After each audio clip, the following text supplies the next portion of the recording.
یہ ان زمانوں کی بات ہے جب ملتان کی سرزمین عرفان کے نور سے منور تھی اور حضرت شیخ الاسلام بہاؤالدین زکریہ ملتانی رحمۃ اللہ علیہ کی خانقاہ رشد و ہدایت کا مرکز تھی۔ عصر کی نماز کے بعد کا وقت تھا، صحن میں ٹھنڈی چھاؤں پھیل رہی تھی اور ایک عجیب روحانی سکون طاری تھا۔ حضرت اپنے خاص حجرے کے باہر تشریف فرما تھے اور ان کے پاس ان کا ایک نوجوان مرید ابراہیم ادب سے دو زانوں بیٹھا تھا۔ ابراہیم کے دل میں سیکھنے کی لگن اور روح میں معرفت کی پیاس تھی۔ اسی اثناء میں خانقاہ کے ایک خادم نے ایک آوارہ کتے کو جو کونے میں دبکا بیٹھا تھا جھڑک کر بھگانے کی کوشش کی۔ کتا سہمی ہوئی نظروں سے دیکھتا ہوا دوسری طرف کھسک گیا۔ ابراہیم کے دل میں اس مخلوق کے لیے حقارت کا ایک معمولی سا جذبہ ابھرا۔ اس نے ہمت کر کے اپنے مرشد سے سوال کیا، اے میرے آقا، میرے رہبر، آپ فرماتے ہیں کہ اللہ کی ہر تخلیق میں حکمت اور دانائی پوشیدہ ہے، لیکن اس جیسی حقیر اور نجس مخلوق میں ایک سالک کے لیے کیا سبق ہو سکتا ہے؟ حضرت بہاؤالدین زکریہ نے ایک گہری اور شفقت بھری مسکراہٹ کے ساتھ ابراہیم کی طرف دیکھا۔ ان کی آنکھوں میں وہ نور تھا جو دلوں کے زنگ اتار دیتا تھا۔ انہوں نے اسی کتے کی طرف اشارہ کرتے ہوئے فرمایا، ابراہیم، جسے تمہاری نگاہ حقیر سمجھ رہی ہے، اللہ تعالیٰ نے اس جانور میں 12 ایسی عظیم صفات رکھی ہیں کہ اگر انسان ان میں سے فقط ایک بھی اپنی زندگی میں اتار لے تو وہ نہ صرف دنیا میں کامیاب ہو جائے بلکہ اللہ کا محبوب بن کر جنت کا حقدار ٹھہرے۔ ابراہیم حیرت اور اشتیاق سے اپنے مرشد کا چہرہ تکنے لگا۔ خانقاہ کی فضا میں ایک گہرا سکوت چھا گیا، جیسے کائنات کا ہر ذرہ یہ راز سننے کے لیے ہماتن گوش ہو۔ مرشد نے اپنی پروقار آواز میں فرمانا شروع کیا، پہلی خوبی اس کی وفا ہے۔ یہ اپنے مالک کا دروازہ کبھی نہیں چھوڑتا، چاہے مالک اسے مارے، بھوکا رکھے یا دھتکار دے۔ یہ وفاداری کی انتہا ہے۔ اے ابراہیم، اللہ کا بندہ اگر اپنے رب کے در سے ایسی ہی وفا نبھائے، ہر حال میں اسی کا ہو کر رہے، تو کیا اس پر رحمت کے دروازے بند رہ سکتے ہیں؟ دوسری صفت اس کی قناعت ہے۔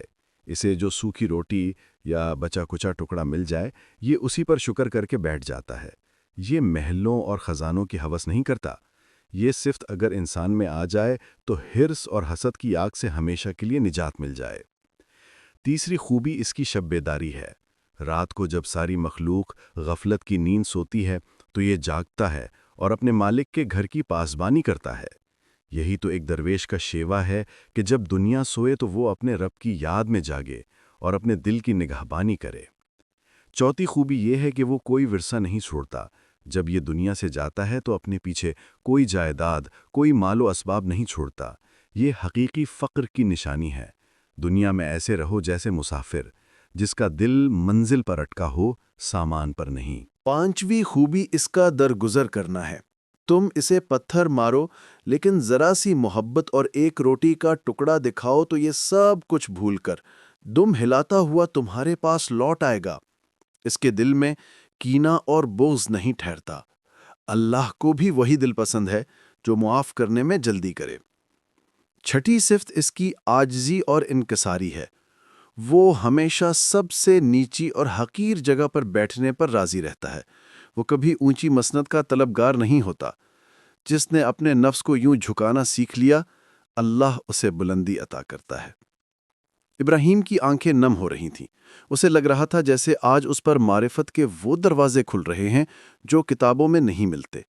مرشد نے سلسلہ کلام جاری رکھا، ساتویں خوبی یہ ہے کہ وہ اپنی جگہ بغیر غصے کے چھوڑ دیتا ہے۔ اگر کوئی طاقتور کتا آ کر اس کی جگہ پر قبضہ کر لے تو وہ لڑنے جھگڑنے کے بجائے خاموشی سے دوسری جگہ چلا جاتا ہے۔ یہ دنیاوی منصب اور مقام کی ہوس سے بے نیازی کا سبق ہے۔ آٹھویں صفت بھوک پر اس کا صبر ہے۔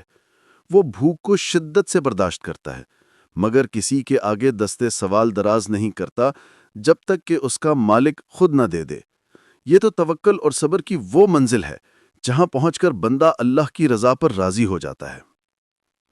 نویں خوبی اس کا ادب ہے۔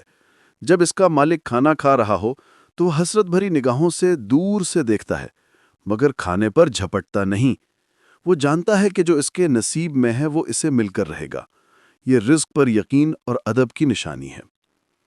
10ویں خوبی یہ ہے کہ جب وہ کسی بستی کو چھوڑتا ہے تو پیچھے مڑ کر نہیں دیکھتا۔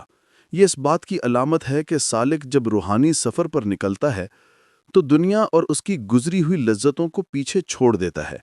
اس کا دل ماضی کی یادوں میں اٹکا نہیں رہتا۔ اتنا کہہ کر حضرت بہاؤالدین زکریا ایک لمحے کو رکے، پھر فرمایا، بزرگوں نے یہ 10 صفات بیان کی ہیں، لیکن میرے دل میں اللہ نے 2 مزید حکمتیں ڈالی ہیں۔ 11ویں خوبی خدمت کا بے غرض سرور ہے۔ کتا اپنے مالک کی خدمت کسی دنیاوی فائدے کے لیے نہیں کرتا، بلکہ اس کی خوشی ہی خدمت میں ہے۔ اس کی محبت غیر مشروط ہے۔ عبادت اور خدمت کا اصل لطف بھی تب ہے جب وہ جنت کی لالچ یا دوزخ کے خوف سے بالاتر ہو کر صرف اللہ کی محبت میں کی جائے۔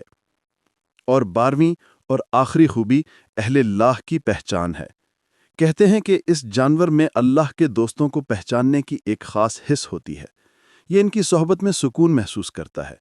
ابراہیم، اپنی روح کو اتنا پاکیزہ بناؤ کہ تمہاری نیکی کی خوشبو سے اللہ کی ہر مخلوق تم سے محبت اور سکون محسوس کرے۔ جب مرشد نے اپنی بات مکمل کی تو وہی کتا جسے دھتکارا گیا تھا آہستہ آہستہ چلتا ہوا آیا اور حضرت بہاؤالدین زکریا کے قدموں میں آ کر خاموشی سے بیٹھ گیا۔ حضرت نے نہایت شفقت سے اس کے سر پر ہاتھ پھیرا۔ یہ منظر دیکھ کر ابراہیم کی آنکھوں سے آنسو روا ہو گئے۔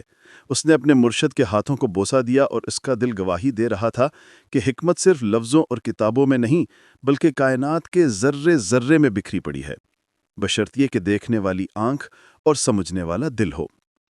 اس دن کے بعد ابراہیم نے اللہ کی کسی مخلوق کو کبھی حقیر نہ سمجھا۔